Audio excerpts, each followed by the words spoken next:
am a reality TV girly. Any other reality TV girlies out there, or fellas? I mean, hey, the fellas watch reality TV too, but more specifically, I am a housewife girly. Like, I like Real Housewives of Atlanta. I like Real Housewives of Potomac. Anybody seen that drama recently? Like, they are whole boycotting Potomac. And listen, I'm down for the cause because they've been cutting up on there the last couple seasons, but this ain't what we're talking about today.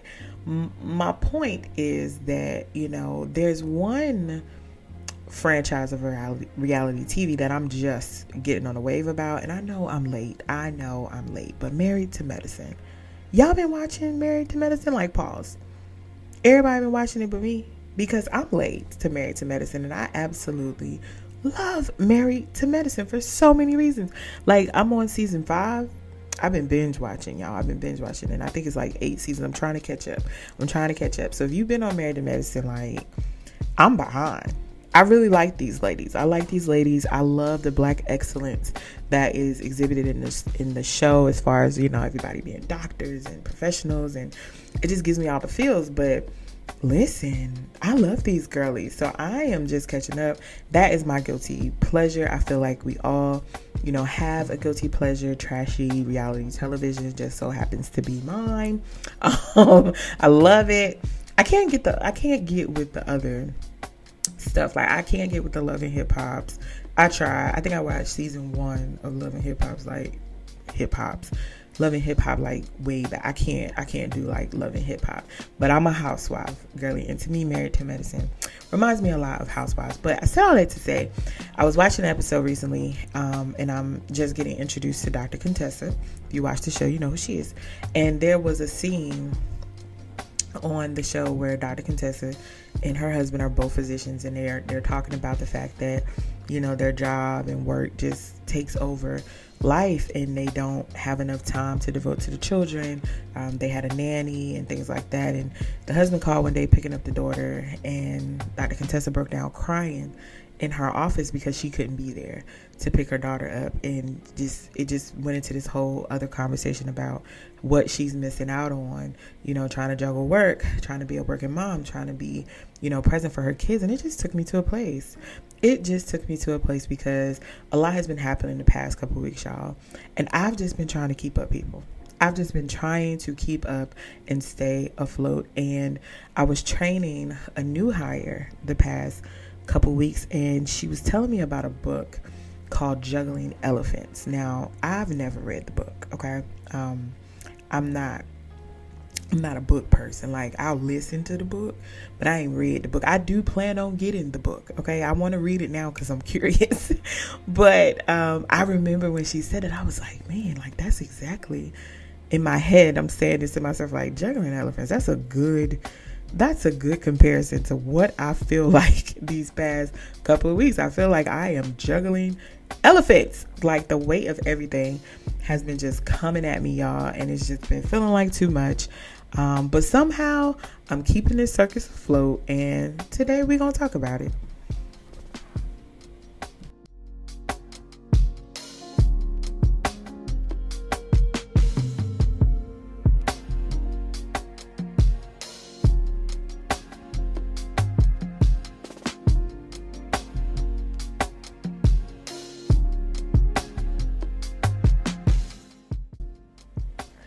Welcome to the Breed Black Mom Podcast, where moms of color can come to relax, relate, and release.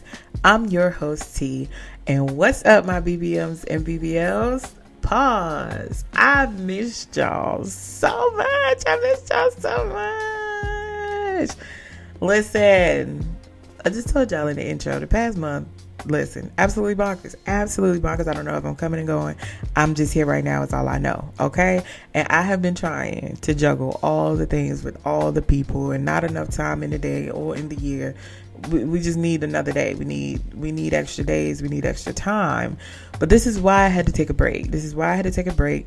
And I thank you all. I appreciate you all for allowing me to have that brief pause, that brief intermission, just to breathe, man, and, get all the things in order, take some time for me.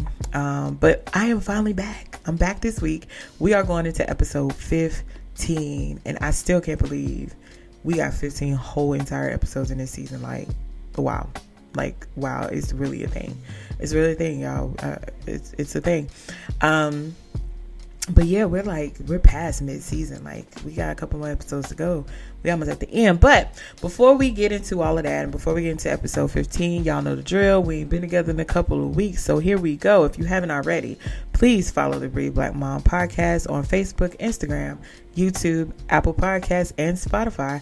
But most importantly, don't forget to like, share, and subscribe to the podcast on whichever streaming platform you are listening through right now. Lastly, don't forget to leave a review, y'all. Tell the people if you're liking this or not. It's been 2 weeks since you've talked to the people. The people is me, she, her, T. That is me, in case you needed the reminder. And y'all said y'all missed the people. Y'all was in my DMs. What I'm going to do without you? What I'm going to do for 2 weeks? Well, let me tell you what you can do. Now that I'm back, you can share this episode, okay? And if you haven't, leave a review. I have tons of listeners. Oh my God. Like, I'm amazed. I'm blown away. But all y'all ain't leaving reviews. Okay? Y'all not leaving the reviews. It's only a handful of y'all who've left a review. Hit the star. 5 stars. Love it. This my girl. She be talking about a little something. 1 star. 0 stars. Would not recommend. I don't like nothing she be talking about. Either way, tell the people. Okay? Because even if you put 0 stars, the people know what she got to go on. 0 stars. I don't like when you said, you know, that you got bad nerves. I don't care. Just go review it on one of these platforms. That's what you could do for me, because we are back. Okay. That's enough of me cutting up, y'all. Let's talk about me juggling all the things.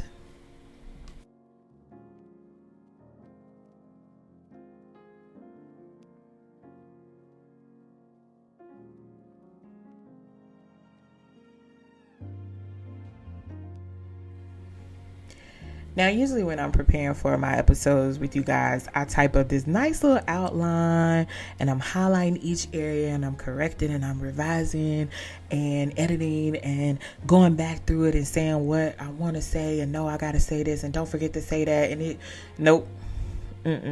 Nope, not this time. Not this time. I have 5 episodes lined up for y'all, and somehow I just ended here. I just started writing, right? I still write, because listen, she got bad nerves, and I just can't get on here. Like, I'm kind of winging it, but I'm not. I still got notes. I still got notes, because I'll be all over the place. Like, we'll start our talking about juggling stuff, and next thing you know, I don't know what we'll be talking about. So the point is, the whole episode went a completely different way from what I planned, but life happens like that sometimes. It does. And I just went with the flow. And I'm like, look, I ain't talked to y'all in 2 weeks.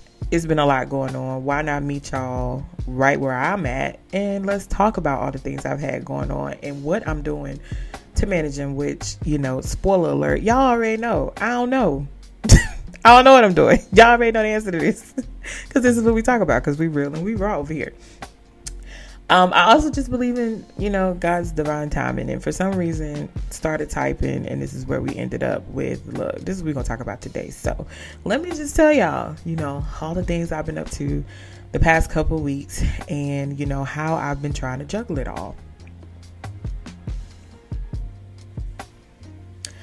Can we first start with the fact that 2 Saturdays ago, I took my baby to her first college tour. Please hold for all the feels. Please hold for all the feels. I say, Carl, what you doing? What you doing? What you doing? What you doing?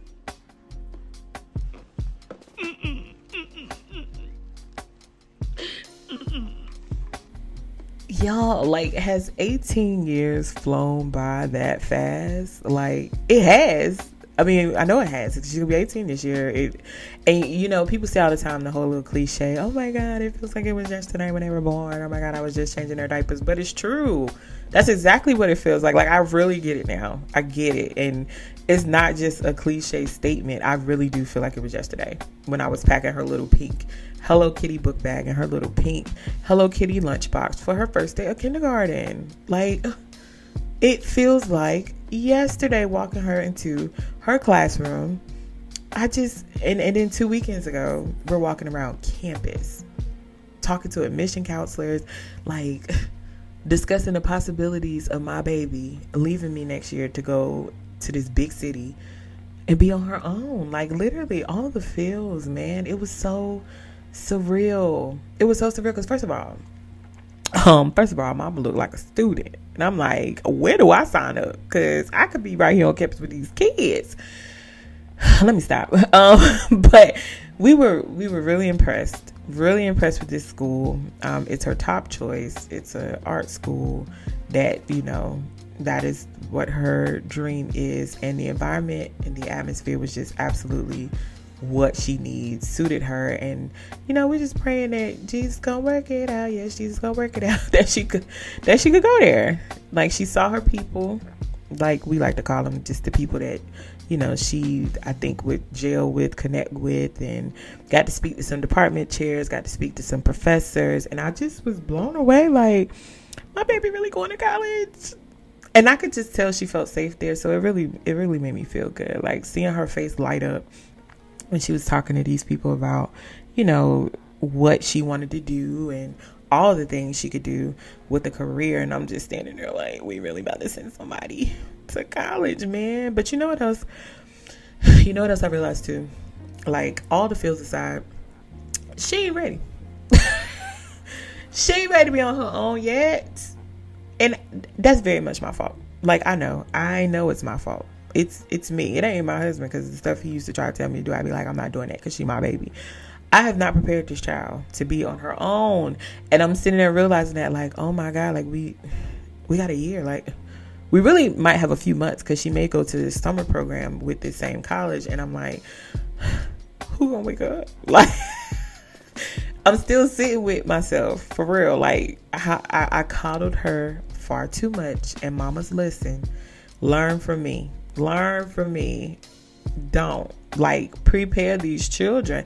I'm still trying to figure out what it was that caused me to coddle so much. I'm like, okay, was it because she was my first child?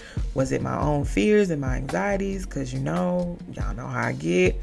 Was it guilt? I don't know. Either way, I just know that this child still has to text me to ask me how to use the microwave, and she still don't wake herself up for school. There's no way. Like, there's no way she's prepared to be on her own in nearly a year. So we just got to go into independent boot camp for the next 12 months. So don't be like me, y'all, because here I am, almost 18-year-old, and I'm having to, like, teach her to be independent, because I'm going to send her away next year. So y'all be better than me. Do the things you need to do now to prepare your babies for being on their own, because this one is not ready. And it's like, she's excited about this school, but at the end of the day, I know she's terrified, because she's never been away from us like this, and she doesn't know how to function. So we're going to be in, like, independent boot camp. Like, I feel like I've already started doing some small things to take steps to get her ready to be on her own. So, for example, I've been making her buy her own toiletries, and you would think I asked her to build Fort Knox when she has to use her own money to buy her own stuff. And I started with toiletries because that was small. Like, it was small. It's like, okay, buy your own deodorant, buy your own hair care products. Like, let's get you in the groove, so when you are away at school and I'm sending you money, you ain't using all that money on ridiculous stuff. But then at the same time, I kind of feel guilty, because I'm like, she's still my child, she's still under my roof. Shouldn't I be buying this stuff? I don't know. I told y'all, just all over the place. I never wanted my kids to grow up faster than they needed to. And I feel like God has blessed me and gave me the privilege to not have to make her work. She, outside of her just learning some responsibility and life skills, she don't have to work. And I've been torn, because she needs to work, because she needs the responsibility. Just the other day, people, we watched her spend $43. The 4 and the 3, $43 on DoorDash. Like, I'm cheap. I ain't spending $20 in DoorDash. Like, I be tripping, like, $20. Nope, I'm gonna go get it. Like, now, then turned around and asked me for some toiletries she needed. No, ma'am. You just spent $43 on DoorDash. Sister Soldier. You better figure out how them chips and sauce are gonna freshen up your body, because I'm not doing it. So long story short, the kid and her parents, we got a lot of work to do in the next 12 months. So if y'all got some suggestions, send them on along. Send them on down. Because I'm trying to get her ready. Oh, one last thing too, before we stop talking about college. Full transparency, I wish somebody would have educated me on just paying for college stuff. Like, Sally Mae sent me to school. Sally Mae sent me to college. So in my head, I went to school for free because, you know, Jesus paid it all. I don't owe them people a dime. That's how I felt like in my head. But, you know, I wasn't first gen because I did have a cousin who went to college, but it was kind of like first gen because, you know, my mom didn't go and my mom was the one handling my college stuff primarily. So it was me learning on my own, like how to navigate the school system. And I know people be like, oh, save for college, save for college, save for college, save for your kids' college. But ain't nobody really teach me what that looked like or what that really meant. Now that I'm older and wiser, of course I get it, but it's too late when I had a kid at 20. So now that I'm 38, it's too late and she goes to college next year. So I'm like, oh yeah, I wasn't prepared. We walked through this campus and I'm like, that's nice. Oh, that's real nice. Who I talk to about the money? Who do I talk to? Oh, this is nice. This is nice, but how many monies, ma'am, sir? How many monies? That's all I need to know. And I don't want that feeling with my next two kids. So again, don't be like me. Don't be like me. Whatever you got to do, you're planning on sending your kids to school, start now. Asking, putting the money away, what it looks like to put that money away, how much you're putting away.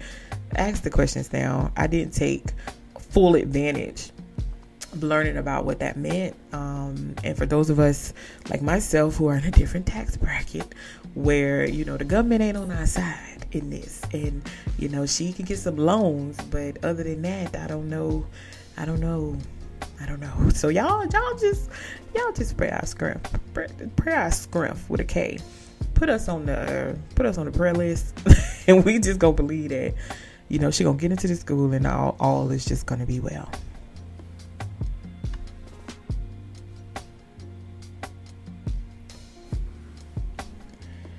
Now, the next area where I'm juggling elephants. Jesus, work. Can I talk about work?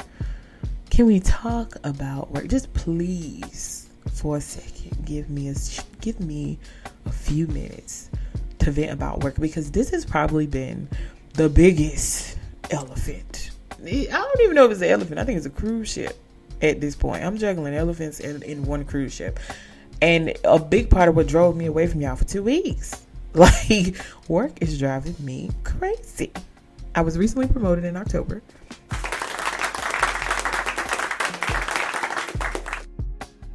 Shout out to me. Yeah.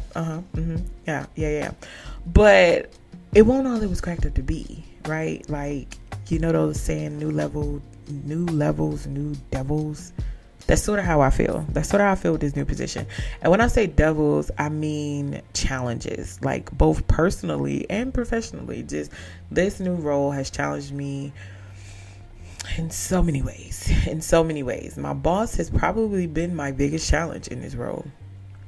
The job itself is easy. I've been in management for a few years now, so granted, it's another level of management with a whole different set of responsibilities, but for the most part, you know, I know the functions of the job,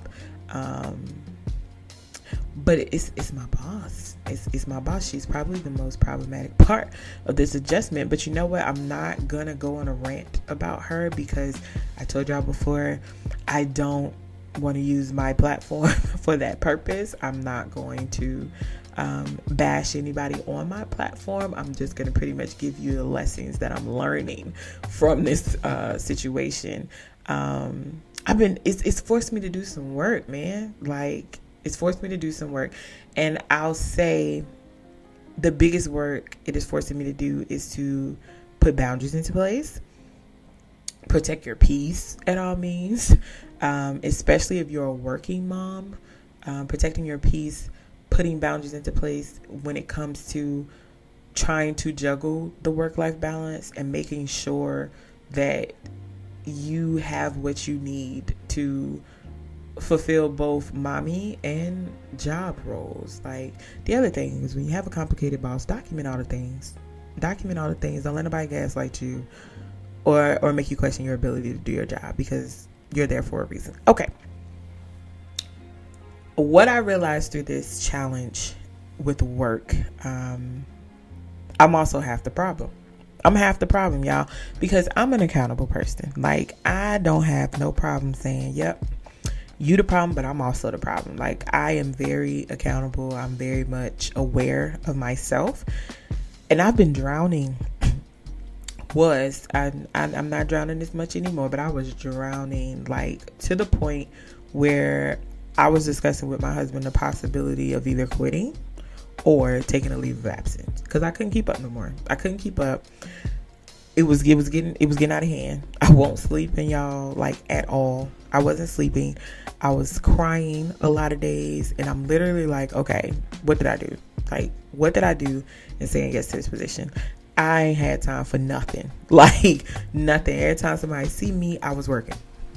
Got my laptop. I'm here, but I'm working. Like, working. I woke up and sat at my computer, and then I wasn't shutting my computer down until well after midnight each night. And then what really hit me is when I realized that 0 things were getting accomplished in my life outside of work. If it was not work related, it won't get done, right?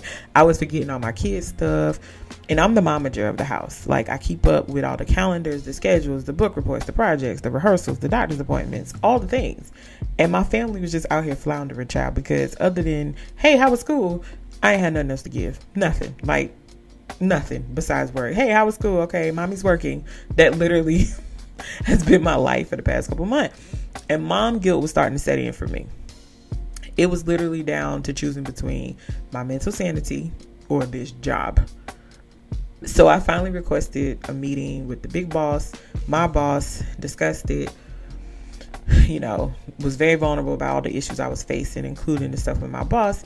And then turns out, like I told y'all, I'm half the problem, because it was something as minor as me not managing my time well on a daily basis, not managing my productivity and my time well. Like, I was still trying to manage the bigger demands of this job with old tactics from a lower management job, and that wasn't working, guys. So bigger roles, bigger changes in how to do things. So I was able to get tips from my managers, as well as some of my friends and some of my family, and then ta-da, things have been simmering down a bit just from those small little details. And I'm gonna share some of those details at the end when I talk about some of the things I've been doing to help me manage juggling. But yeah, work was a huge elephant. It still is one that I'm juggling.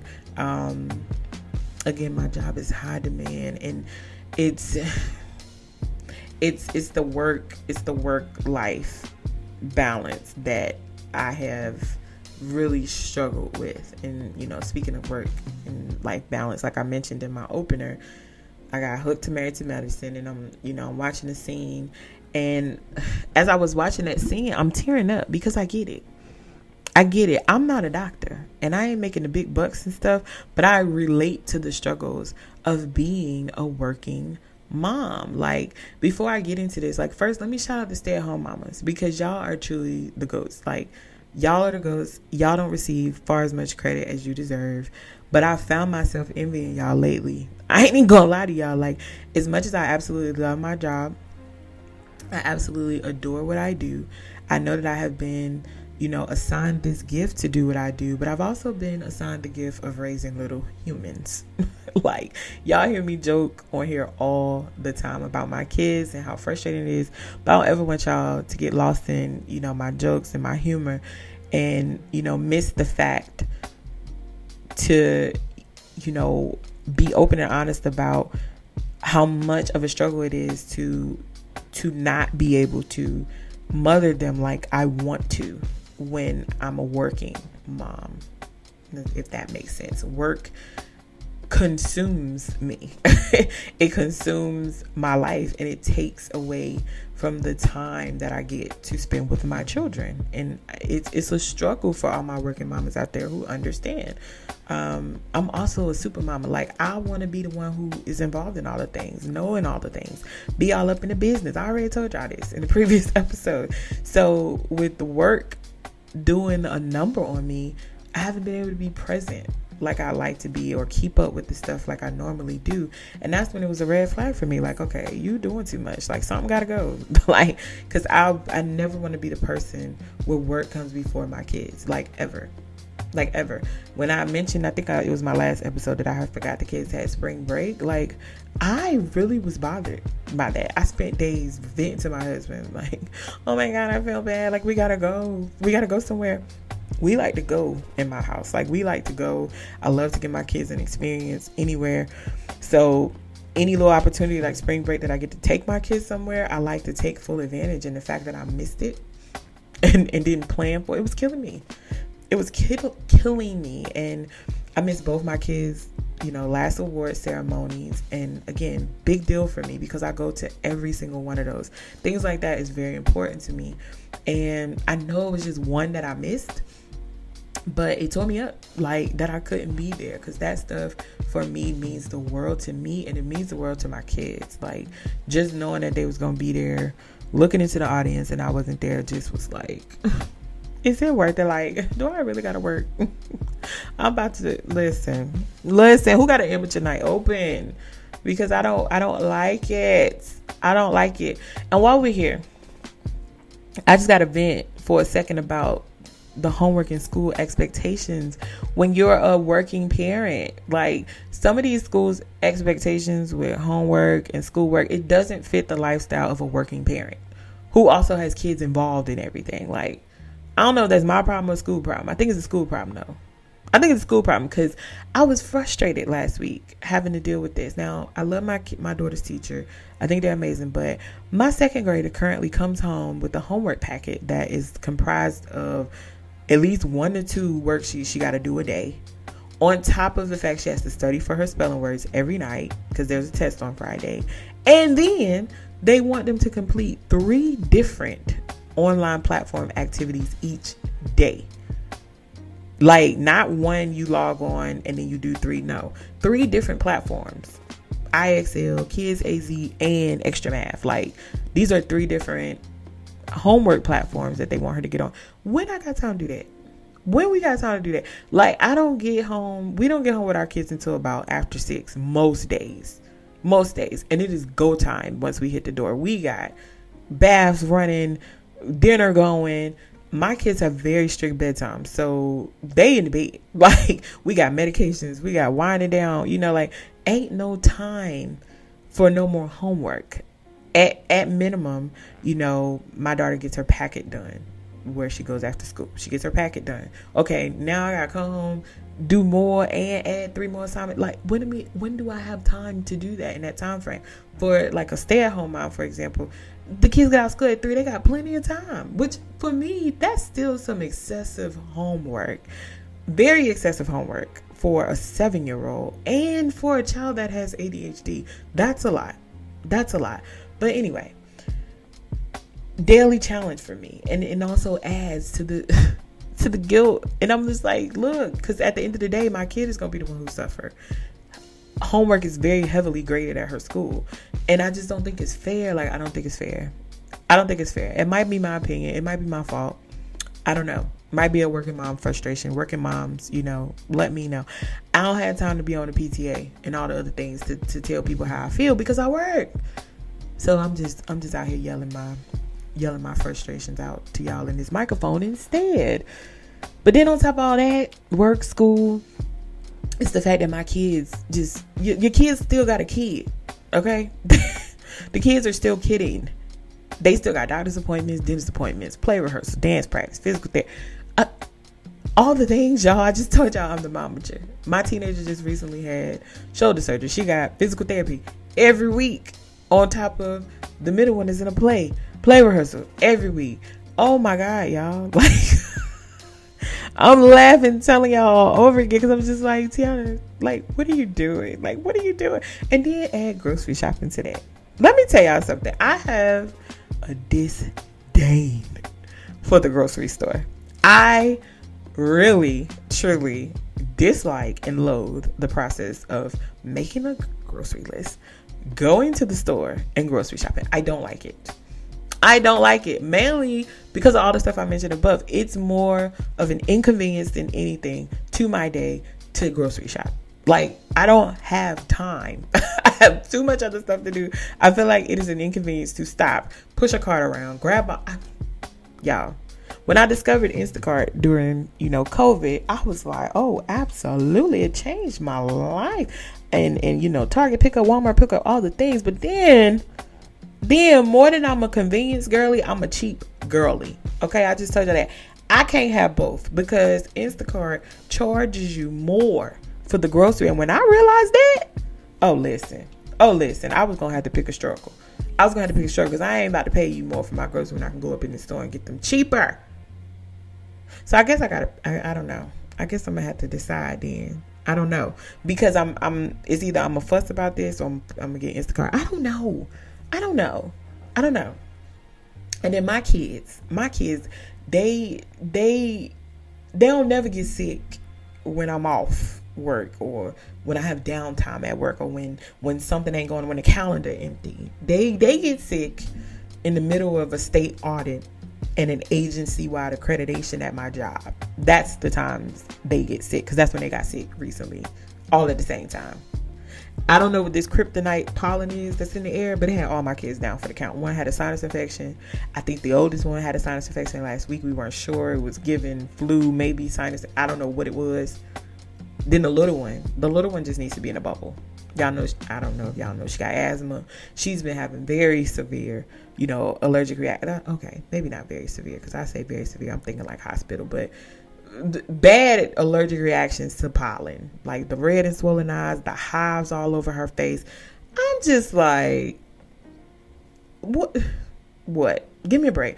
If y'all know the answer to the pollen remedy stuff, like, tell me. Hit me in my DMs, because these daily allergy meds, the Benadryl, ain't none of that working. I'm a little nervous because I ain't trying to have my kids get them weekly allergy shots. Like, I don't do shots with my babies. I cry.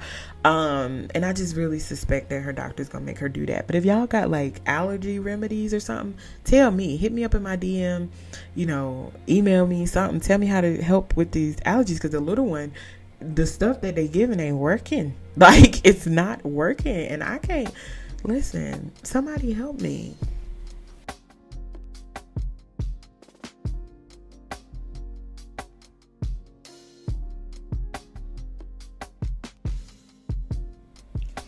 Now, on top of everything else, I'm still a whole entire wife. Let's not forget that part. I already know some of y'all been out here saying, well, what that man doing? If you doing all that, what he doing? I'm gonna need y'all to chill on my husband. Back up off him a little bit. I ain't gonna sit here and pretend like I'm doing all this on my own, because I'm not. My husband is an amazing help. But I also realize that's a luxury, as many moms may not have partners or families to help them out. There's a lot of single mamas out here, and y'all doing the darn thing. Shout out to y'all. Kudos to y'all. But no, for real, shout out to my husband, because he is my partner. But we are both working parents who are both currently running his business on top of me having a podcast. Like, we be tired, boss. We be tired. He is mainly the cook of the house. That's how we eat around here, because if not, it's sandwiches and noodles. He's the morning and after school taxi, along with helping to manage the chaos after 6 p.m. of bath time, and get your meds and get your homework, and he throws some laundry in here and there. But we don't have the same brain strengths. Okay, we don't have the same brain strengths. I say strengths because his brain has greater strengths sometimes than mine does, and my brain has greater strengths than his does. And we use our strengths to our advantage. But I'm the planner. That's my strength. I'm the manager of all the things. That's just not his ministry. So a lot more does fall on me. If I send that man to the grocery store with a shopping list, he's bound to forget at least 2 items on the list that was typed out, printed out, wrote out in front of him. He's still gonna forget 2 things. And yeah, so we just gonna leave it up to me to manage the household stuff, because it's not his strength. My job is also a lot more flexible than his is. So again, going back to the stuff that falls on me, everything usually falls on me, because I can get off work, I can flex my schedule, I can pretty much go and come as I please, where he cannot. So it just makes it a little harder. I can't remember the last time we went on a date. Yeah, I can't remember. But does eating in the calf on the college tour count as a date? Does that count? Because if so, we can slap a label on it and call it romance, because that probably would have been our last date. One of the biggest problems with this is a babysitter. Like I told y'all, if I could, I would pay people to take care of all the nice conveniences for me. That would include a nanny. My sister is most of the time my babysitter, but of course we don't like asking her all the time. Like, we don't like asking all the time. Sometimes she want to pray for my kids too. And in reality, the oldest child should be babysitting at this point, y'all. She is almost 18. Almost 18. This just goes back to the part of parenting that I told you I don't do well in, and that's preparing her for being independent. Because at 17, I was definitely staying home and watching my sisters. Like, I was doing that at 10. Forget 17. At 10, I had the key to the house. I was letting us in, and I was watching my sister till my mom got home. This generation is just built different. Totally different. It might not even be the generation. It might just be my child and the stuff, the way I did things. I don't know. But she really should be watching her siblings, and we should be able to go on date nights with her watching her siblings, but it's not happening, people. It's not happening. And then let's also throw in the fact that the little one is the no limit soldier, and she don't listen to either one of them. Not the oldest, not the middle one. It's just not gonna work. It's not gonna work. So unless somebody want to volunteer and come over here and watch these kids, let me know. So this is just another elephant that both of us juggle, and that is trying to spend time together as a couple. We manage to squeeze in what we can once they go to bed, but it could definitely be better. This is an elephant that I really want to get wrestled down or put down, because my husband recharges me in so many ways. Like, I need my time with my husband and vice versa. Now, he does catch the crabby, cranky, irritable wife who's overstimulated and can't find words to say, so she yells and walks around slamming things, and you put your sock on the floor the wrong way, and it just might be the day that I spaz out. But he still love me though. He still loved me though, and I ain't no relationship expert or nothing like that, but I can say we've come a mighty long way just in this past year. It's been a mighty long way, and we know enough to know we need each other, and we're trying our best to lean into each other more when we're worn thin. But hey, we do what we can.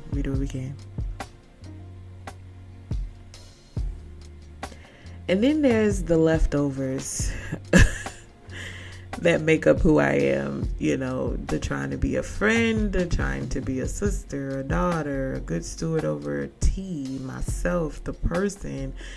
And that last part is the part, because I don't think I truly know how to do self-care for real. Like, I be saying I'm doing self-care, but I'm not really sure that that's self-care. Like, a lot of time my self-care involves stuff that's still doing stuff for other people or still keeping me too busy, like my podcast or my kids. Like, I might go shop alone, because sometimes shopping alone is relaxing for me, but it's something that we need for the house or for the kids. And I don't know, like, is that self-care? Do that count? I don't know. Do that count? And I mean, I'm gonna get my nails done. I used to consider that self-care, sort of, kind of, but if you listen to She Got Bad Nerves, you know that this is more of a I have to get my nails done. Not that I can treat it like luxury. It's a need. It's not really an option for me because it's a deterrent for my anxiety. So I don't know if that counts as self-care either, y'all. Like, I don't know. I know I saw something on Instagram the other day that said sometimes self-care is like, cleaning your house, decluttering. And that does feel like self-care sometimes. Like, when I can declutter or I can clean and get my house like the way I want it to have some peace of mind, I feel better. Like, I'm happier. I want to talk to people again. I want to be a nice human again. Like, I be feeling good about myself. So that feel like self-care sometimes. I don't know if it counts. I don't know. I'm a whole therapist and I preach self-care, but I don't know what self-care means for me. Ain't that something? I don't know. The funny part, y'all, is that I had made a vow to myself a few weeks ago that, okay, my stress levels was high, and one day it was so bad, I was like, you know what, instead of, sitting in this, I'm gonna go work out. I'm gonna go move my body And it worked. Like, it really helped. So I had made a vow to myself that I was going to make it my business. I'm going to devote at least an hour to my day, moving my body every day. And it was working. Like, I was doing it. I was packing my bag, early, or get my workout clothes, and at least an hour just dedicated to me. And I appreciated it. My body appreciated it because I'm sitting at a table all day. And that lasted maybe 3 weeks. Maybe 3 weeks. Now I just wave at the gym when I pass it by each week. And then I stop and get me some Cheetos from the store before I go home. Like, I don't know. Like, I don't understand myself. I don't, guys. I don't. But I told y'all, if I'm failing in one area, it usually means I'm thriving in another one. I mean, that's life. If we're doing not too good in one area, we're usually doing well in something else. And one area where I ain't doing too shabby is my social relationships. Like, listen, one thing I do prioritize, and that I need, and I know I need, is my relationship with my friends. Because of how much it benefits me, because of the role that, my close friends play in my life. My support group of friends are the GOAT. Okay. And I also pride myself on doing my best to reciprocate being a great friend. So even in the midst of life and chaos and showing up, for all the things, showing up for my people, that's something that is very, very important to me. And it's something that definitely gives me what I need, and pours, these, particular people pour back into me. So when I'm empty, I'm not just pouring out one side, they're pouring back into me. And one of the best things that has happened to me over the past couple of weeks, even in all the midst of the chaos, is, one group of my friends, we do an annual women's retreat that each year, and we're a part of a life group that my close girlfriend created. Shout out to Hidden But Visible. Shout out to the leadership team. That is us. And shout out to all the women who are part of Hidden But Visible. This group has created such a safe space for women to come together, and we talk about real life issues, and we provide community and support to each other. And this ain't no superficial stuff either, y'all. Like, I need to make that clear. This ain't no superficial mean girl fake stuff. Fake I'm here for you, I'm praying for you. No, like, real deal Holyfield, genuine love, genuine support from women who are genuine souls, and they mean it. When they say they praying for you, we praying. Look, we was eating breakfast the other day, had a whole prayer circle with the waitress type of praying. Like, we ain't playing. We ain't playing. We mean it when we say we love you. And we mean it when we say we're there for you. So shout out to them, man. Shout out to an amazing retreat weekend that I have no words for, because I tell these women all the time, they tell me how often they love me, and I tell them how blessed I feel to know them and to be loved by them and just to be a part of them. So there's no words for that. And I try to reciprocate that same love to all of my friends. I have, different subsets of friends, but I try to show all of my friends, love. I try to show up for them because it means a lot to me, man. It means a lot to me. I pray for people like this. I pray for friendships like these. So, if you haven't found your tribe and you're trying to find a tribe, don't give up, man. They are out there. And one of the things I mentioned this weekend with the ladies that I was with is one thing I love about the group of women that were there, that, I know the group of women I got to meet, shout out to y'all, is that group debunks the myth that women can't get along, and that women are gossipy and catty and jealous and in competition with each other. It's not true. And that's an absolute myth, because, a few of these ladies I've been friends with over, Jesus, y'all, we've been friends for a long time, maybe like 12, 13 years. Oh my God, that's crazy. And I can attest to the fact that we almost 15 years in friendship, and it ain't that, okay? So your people are out there, and this ain't my friend episode, because I'm gonna get there. We're gonna talk about this with women and friends and stuff like that, but they out there, they exist. So keep looking, keep praying for your tribe. And, you know, it's people like myself, it's people like the women that I was with who genuinely mean it when they say they love you and they show it and they reciprocate it.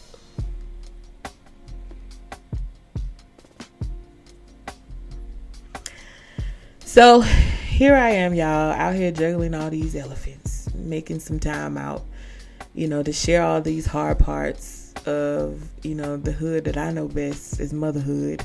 I'm actually really going to buy that book, the Jugglin Elephants book. I'm going to buy it. And if any of you have read that book already and you enjoyed it, do share with me. Maybe it's going to help me with some practical advice on getting through all the things. And meanwhile, I'm just out here winging it until then, one day at a time. Like, I never have all the answers. I tell y'all that all the time. I never have all the answers, because if I did, I wouldn't be here talking to y'all. I wouldn't be here, you know, sharing all the things and, you know, acting like I got it all together. I don't know. Like, half the time I'm telling y'all, hey, listen to this, and then be like, I don't know the answer. I don't know. But here's what I've at least been trying to do. First thing I've been trying to do is just go to sleep. I just walk away from it all and go to sleep. Sleep solves everything. Okay? If I just go to sleep, I don't gotta worry about none of it. Poof, gone. Baby, I'm asleep. Like, it'll get done later. I wish it was that simple. Sleep is a temporary escape for sure. But when I wake up next to the power laundry that I fell asleep to, it's all still there. So let me stop playing. Sleep is not the first thing I've been doing. I'm just kidding. But the first thing I really have been trying to do is get this organization, planning, and coordinating of all the things together to make my life easier.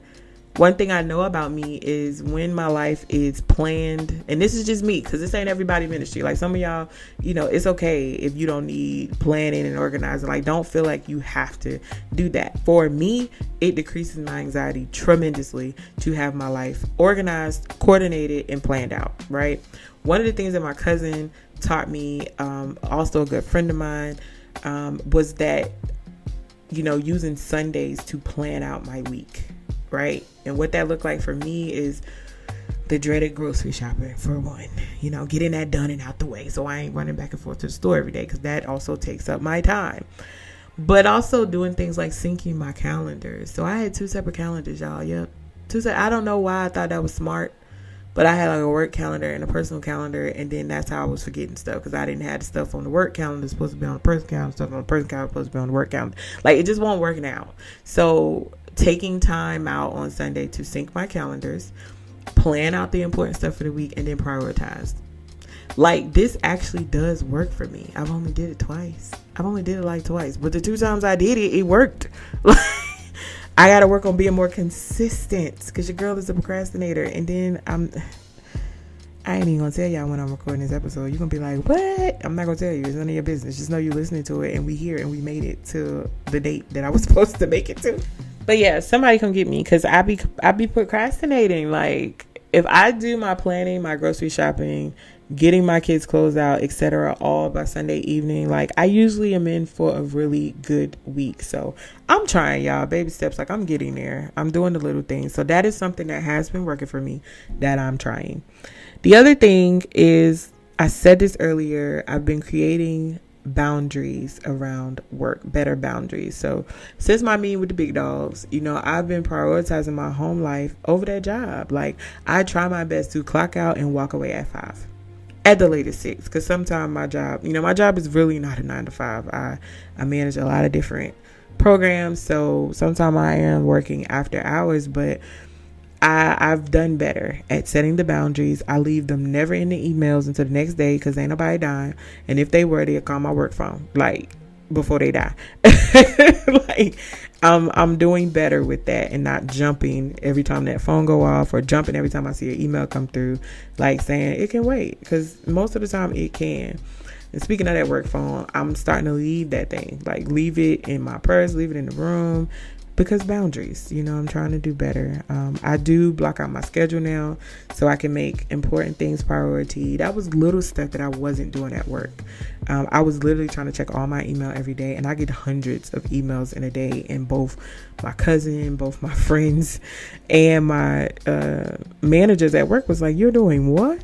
Like, yeah, apparently that's not going to work in the type of role I'm in. And yeah, so I've been giving myself some slack, and trying not to double book myself and things like that. So that has also been working for me, creating boundaries around work.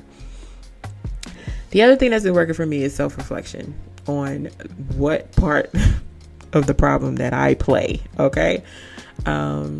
Like I said earlier with work, as much as my boss stresses me out, I'm part of the problem. Like, my organization skills are part of the problem for this level of management. They're not as sharp as they need to be yet. There's also so many other things I could be doing to make my life easier on my job that me being the procrastinator that I am was not helping me. My job is also work from home. And if I'm being honest, because I'm going to be honest, that's the worst thing for me. I like working from home, but it's also the worst because you know why? I'm going to get an extra couple hours of sleep. I'm going to sleep. And then when I get up late and behind, now I'm frustrated. I'm also not as focused at home as I am when I'm in the office because I'm looking at all the things around my house I could do. I'm on here working. I'm like, oh, did the dryer go off? Oh, I need to put this in there. Oh, let me do this. Oh, let me pick this up. Oh, it's not, when I'm in the office, I get so much done. And I hate to admit that because I don't want to be in office. I'd rather be at home. Past month, I've actually been in the office. I haven't even been working from home because so much has been going on. But I know these things about myself. It's the point. I know these things about myself. So I make it harder not doing what I know I'm supposed to do. So self-reflection is big with me, and being able to say, Tiana, you know you part of the problem. It ain't everybody. It's you too. It's you too. The last thing I've been doing is asking for help. I've received advice, like I said, from my cousin, from my friends, from mentors at work about better ways to organize. And, you know, one thing, which I've already said that helps me out, is planning my weeks out. You know, and then asking for help, like, and whether that's with my husband, you know, whether I'm asking my sister, hey, come get these kids, like something, asking for help and reaching out. Like I said, if I'm excelling in one place, something is failing in another one. And a lot of times it's because I'm not planning, you know, it out. I'm not saying, hey, okay, I know that this day I can't be in two places at once. I need to get some help. So the simple suggestions, such as combining my calendar, you know, knowing the way my brain is set up, sourcing out, like I might have to go back to ordering groceries online because of the convenience, because of the lifestyle we lead that's very, very busy. I might have to go back to doing that, even though I don't want to, but I may have to. I used to at one point have somebody doing our laundry. Like, I was paying somebody to do our laundry just because I didn't have time. And you might have to do that. Like, if you have those luxuries to pay somebody to do your laundry, to pay a nanny, do it, man. Do it. Like, I used to think those things was like kind of cheating motherhood, but I don't think so no more. Do it. Because if I had it, listen, the next thing I need is somebody to clean my house. That's the next sacrifice I need to make financially, because I need somebody to come up in here and clean up. Like, yeah. The other thing I'm doing, you know, and my suggestion to you guys who are also juggling elephants like myself, is finding a safe space to land. As much as I work my husband's nerves and I work his nerves, okay, he is my safety and my safe space. Like, I know that I can absolutely fall apart and let him know about the 175 tabs that's open in my head, and he won't judge me for it. He gonna help me walk through it, you know, and he's my safe space to land. My friends are also a very safe place for me to land. Like, always willing to just jump in there, listen, support me, talk me off the ledge, help me sort out all the tangles that's in my brain. And, you know, the other part is I need a therapist. We ain't gonna talk about that. I need a new one. The last thing is giving yourself grace. I'm trying to give myself grace because mom guilt for me is real. It's a very real thing. I feel super bad if I forget the projects, if I forget the spirit weeks and the award ceremonies, all of it. And as moms, or just parents, period, because I know if dad's listening too, we want to do our best. We want to be our best. We want our little humans to affirm for us that we are doing a good job. And we want them to know that we love them by showing it through things like that. So it's natural to me for mom guilt to sneak in and falsely convince us that we aren't all the things. And that's not true. It's not true. So giving ourselves some grace. I was listening to a podcast this week about this subject, and one of the things that she suggested that I thought was a great idea was to focus on the successes that you did have this week, instead of letting mom guilt win and say, oh my god, I forgot there was Spirit Week tomorrow and she ain't got nothing to wear. Try to focus on, the things that you did do that were good this week, that you had success with. And I know that's something I'm trying to do, because my brain automatically defaults to the wrong, or at least what I define as wrong. The whole time my kid was happy as a clam because I let them eat Captain Crunch for dinner. Like, I'm over here beating myself up. They ain't thought about it no more. They just like, oh, I got Captain Crunch. I love you. You're the best mommy in the world. Like, the small wins and the small victories matter, y'all. And I'm saying that for me, not just for you. I'm saying that for me, and telling myself, like, them small things, them hugs they give you, when you bust through the door tired from work, they matter, and they see you. And even though you forgot Spirit Week, they still love you. And lastly, just, for the crowd listening, if you know a mom, or when a mom says she's overwhelmed, listen to her. Listen to her. She might be juggling elephants, man. So support her in the ways that you can, because as much as we know it's not possible to do it all, we still want to. We're still going to try to, because that's what we do over in this hood called motherhood. That's what we do. We juggle elephants. We juggle kids. We juggle work. We juggle all of the things. So is there such thing as true balance when it comes to mothering? Heck, when it comes to life, like, I don't know.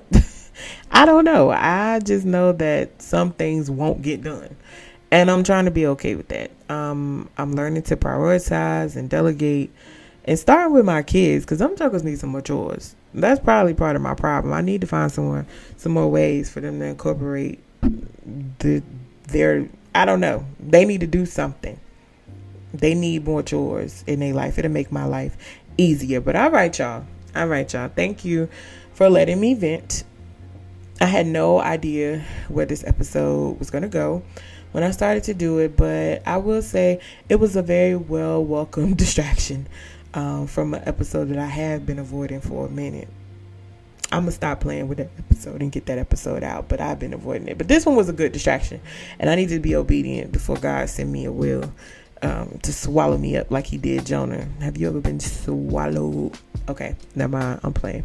I play entirely too much on this here mic, and that's why y'all needed a 2-week break from me. But I gotta go, y'all. As always, thanks for listening. Before you go, don't forget, like, share, and subscribe through whatever streaming platform you're listening from.